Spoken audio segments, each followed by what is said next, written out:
Saturday, and I'm thinking about my sermon.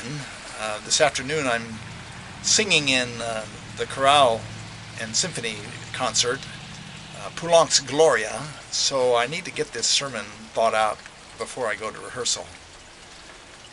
I'm going to tell a story in this sermon about a locksmith who lived in a small village in Eastern Europe. And on a visit to the city, he was arrested on false charges that he had participated in a coup to overthrow the government, and he was thrown in prison. And since he was a locksmith, he tried to figure out how to pick the big lock on his cell. But since he didn't know the pattern of the lock, he couldn't pick it. His wife loved him very much, and she came to visit him every day. And as she visited, she got to know the guards, and then she got to know the wives of the guards. And through them, she learned what the pattern of the lock was. She couldn't tell her husband because they were never left alone on her visits.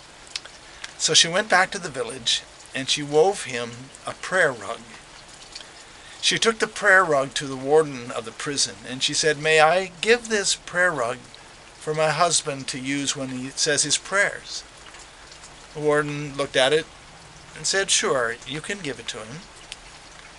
So every night the prisoner, the locksmith, would say his prayers on that rug. One night as he was saying his prayers, he looked at the rug and he realized that woven into the pattern of the rug was the pattern of the lock. So the next night he picked the lock successfully, and he walked out of prison into the cool air, into the arms of his wife. And they went back to the village and lived happily ever after.